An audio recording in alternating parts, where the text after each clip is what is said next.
मित्रों, ये स्कंद पुराण है। आज इस शास्त्र के माध्यम से जानेंगे कि वैशाख मास में कैसे अपनी किस्मत को चमकाए। मित्रों, यदि आप अपने बद किस्मत से बहुत अधिक परेशान हैं, तो इस शास्त्र में बताए अनुसार वैशाख मास में किए जाने वाले इस उपाय को एक बार आजमाकर जरूर देखें। तो आइए मित्रों, जानते हैं कि इस शास्त्र के माध्यम से ऐसा कौन सा उपाय है जिसे करने से जीवन में अवश्य लाभ होता है। वैशाख मास में छठ दान से हेमकांत का उद्धार। मित्रों, ये स्कंद पुराण का अध्याय है। नारद जी कहते हैं, एक समय विदेह राज जनक के घर दोपहर के समय रीतदेव नाम से विख्यात एक श्रेष्ठ मुनि पधारे, जो वेदों के ज्ञाता थे। उन्हें देखकर राजा बड़े उल्लास के साथ उठकर खड़े हो गए और मधुपर्क आदि सामग्रियों से उनकी विधि पूर्वक पूजा करके राजा ने उनके चरणोदक को अपने मस्तक पर धारण किया। इस प्रकार स्वागत सत्कार के पश्चात जब ये आसन पर विराजमान हुए, तब विदेहराज के प्रश्न के अनुसार वैशाख मास के महात्म्य का वर्णन करते हुए वे इस प्रकार बोले। रीतदेव ने कहा, राजन, जो लोग वैशाख मास में धूप से संतप्त होने वाले महात्मा पुरुषों के ऊपर छाता लगाते हैं, उन्हें अनंत पुण्य की प्राप्ति होती है। इस विषय में एक प्राचीन इतिहास का उदाहरण दिया करते हैं। पहले वंग देश में हेमकांत नाम से विख्यात एक राजा हो गए हैं। वे कुश केतु के पुत्र, परम बुद्धिमान और शस्त्रधारी में श्रेष्ठ थे। एक दिन वे शिकार खेलने में आसक्त होकर एक गहन वन में जा घुसे।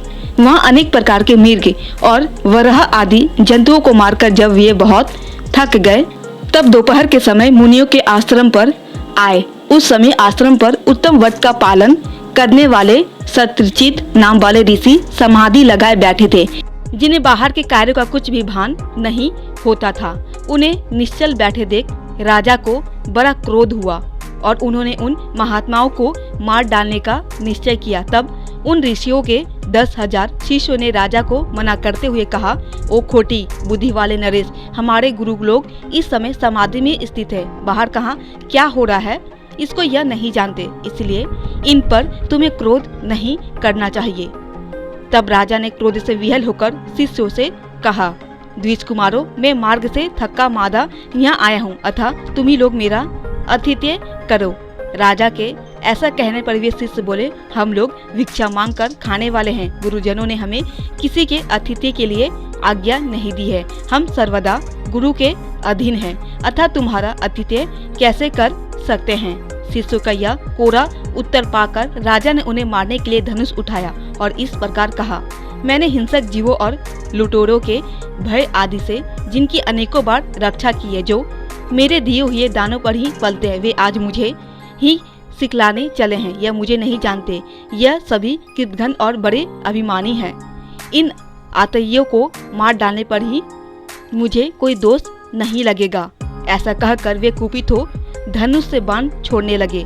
बेचारे इसी से आश्रम छोड़कर भय से भाग चले। भागने पर भी हेमकांत ने उनका पीछा किया और 300 शिष्यों को मार गिराया। शिष्यों के भाग जाने पर आश्रम पर जो कुछ सामग्री थी, उसे राजा के पाप आत्मा सैनिकों ने लूट लिया। राजा के अनुमोदन से ही उन्होंने वहां इच्छा अनुसार भोजन किया। तत्पश्चात दिन बीतते बीते राजा सेना के साथ अपनी पुरी में आ गए। राजा कुशकेतु ने जब अपने पुत्र का यह अन्यायपूर्ण कार्य सुना, तब उसे राज्य करने के अयोग्य जानकर उसकी निंदा करते हुए उसे देश से निकाल दिया। पिता के त्याग देने पर हेमकांत घने वन में चला गया। वहां उसने बहुत वर्षों तक निवास किया। ब्रह्म हत्या उसका सदा पीछा करती रहती थी, इसीलिए वह कहीं भी स्थिरतापूर्वक रह नहीं पाता था। इस प्रकार उस दुष्टा के 28 वर्ष व्यतीत हो गए। एक दिन वैशाख मास में जब दोपहर का समय हो रहा था, महामुनि तीर्थ यात्रा के प्रसंग से उस वन में आए। वे धूप से अत्यंत संतप्त और तृष्णा से बहुत पीड़ित थे, इसलिए किसी वृक्षहीन प्रदेश में मूर्छित होकर गिर पड़े। देवयोग से हेमकांत उधर आ निकला। उसने मुनि को प्यास से पीड़ित, मूर्छित और थका मादा देख उन पर बड़ी दया की। उसने पलाश के पत्तों से छत्र बनाकर उनके ऊपर आती हुई धूप का निवारण किया। वह स्वयं मुनि के मस्तक पर छाता लगाए खड़ा हुआ और तुम्बी में रखा हुआ जल उनके मुंह में डाला। इस उपचार से मुनि को चेत हो आया और उन्होंने क्षत्रियों को दिए हुए पत्ते के छाते को लेकर अपनी व्याकुलता दूर की। उनकी इंद्रियों में कुछ शक्ति आई और वे धीरे धीरे किसी गांव में पहुंच गए।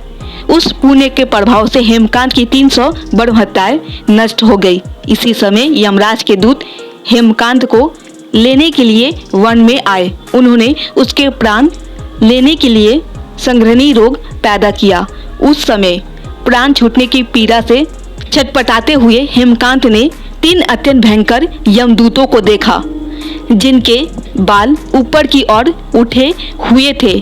उस समय अपने कर्मों को याद करके वह चुप हो गया। छत्र दान के प्रभाव से उसको भगवान विष्णु का स्मरण हुआ। उसके स्मरण करने पर भगवान महाविष्णु ने विश्वक्सेन से कहा, तुम शीघ्र जाओ, यमदूतों को रोको, हेमकांत की रक्षा करो। जब वह निष्पाप एवं मेरा भक्त हो गया है, उसे नगर में ले जाकर उसके पिता को सौंप दो। साथ ही मेरे कहने से कुशकेतु को यह समझाओ कि तुम्हारे पुत्र ने अपराधी होने पर भी वैशाख मास में छत्र दान करके एक मुनि की रक्षा की है, अतः वह पाप रहित हो गया है। इस पुण्य के प्रभाव से वह मन और इंद्रियों को अपने वश में रखने वाला, दीर्घायु, शूरता और उदारता आदि गुणों से युक्त तथा तुम्हारे समान गुणवान हो गया है। इसलिए अपने इस महाबली पुत्र को तुम राज्य का भार संभालने के लिए नियुक्त करो। भगवान विष्णु ने तुम्हें ऐसे ही आज्ञा दी है। इस प्रकार राजा को आदेश देकर हेमकांत को उनके अधीन करके यहाँ लौट आओ। भगवान विष्णु का यह आदेश पाकर महाबली विश्वक्सेन ने हेमकांत के पास जाकर यमदूतों को रोका और अपने कल्याणमय हाथों से उसके सब अंगों में स्पर्श किया। भगवत भक्त के स्पर्श से हेमकांत की सारी व्याधि क्षण भर में दूर हो गई। तदनंतर विश्वक्सेन उसके साथ राजा की पुरी में गए। उन्हें देखकर महाराज सुकेतु ने आश्चर्य युक्त हो भक्ति पूर्वक मस्तक झुकाकर पृथ्वी पर साष्टांग प्रणाम किया और भगवान के प्रसाद का अपने घर में प्रवेश कराया। वहां नाना प्रकार के स्रोतों से इनकी स्तुति तथा वैभव से उनका पूजन किया। तत्पश्चात महाबली विश्वक्सेन ने अत्यंत प्रसन्न होकर राजा को हेमकांत के विषय में भगवान विष्णु ने जो संदेश दिया था वह सब कह सुनाया। उसे सुनकर सुकेतु ने पुत्र को राज्य पर बिठा दिया और स्वयं विश्वक्सेन की आज्ञा लेकर उन्होंने पत्नी सहित वन को प्रस्थान किया। तदनंतर महामना विश्वक्सेन हेमकांत से पूछकर और उसकी प्रशंसा करके श्वेतद्वीप में भगवान विष्णु के समीप चले गए। तब से राजा हेमकांत वैशाख मास में बताए हुए भगवान की प्रशंसा को बढ़ाने वाले शुभ धर्मों का प्रतिवर्ष पालन करने लगे। वे ब्राह्मण भक्त, धर्मनिष्ठ, शांत, जितेंद्रिय, सब प्राणियों के प्रति दयालु और संपूर्ण यज्ञों की दीक्षा में स्थित रहकर सब प्रकार की संपदाओं से संपन्न हो गए। उन्होंने पुत्र पौत्र आदि के साथ समस्त भोगों का उपभोग करके भगवान विष्णु का लोक प्राप्त किया। वैशाख सुख से साध्य अतिशय पुण्य प्रदान करने वाला है। पाप रूपी ईंधन को अग्नि की भांति जलाने वाला, परम सुलभ तथा धर्म, अर्थ, काम, मोक्ष चारों पुरुषार्थों को देने वाला है। तो मित्रों देखिए कैसे हेमकांत ने इतने सारे पाप किए थे, लेकिन वैशाख मास में उसने बिना अनजाने में ही एक ऋषि मुनि का उद्धार कर देने से उसकी बदकिस्मत भी क्षण भर में कैसे बदल गई। इसीलिए मित्रों ये वैशाख महीना बहुत ही पुण्यमयी महीना है। इसलिए मित्रों इस वैशाख मास में कुछ न कुछ अवश्य किया करें, ऐसे ही इसे ना गवाए। मित्रों ये वैशाख मास श्री विष्णु को बहुत अधिक प्रिय है। कुछ न कुछ पुण्य करने से श्री विष्णु की सायुज्य प्राप्त होती है। उनकी कृपा से मनुष्य की खोटी बुद्धि, दुर्भाग्य भी सौभाग्य में बदल जाते हैं। मित्रों उम्मीद करते हैं कि छोटी सी ज्ञानवर्धक वीडियो आपको जरूर पसंद आई होगी। मित्रों थोड़ी भी पसंद आई हो तो प्लीज चैनल को सब्सक्राइब कर और वीडियो को एक लाइक भी कर दे। इसी तरह आप हमसे जुड़े रहे ताकि शास्त्रों की सही जानकारी हमेशा आपको मिलती रहे।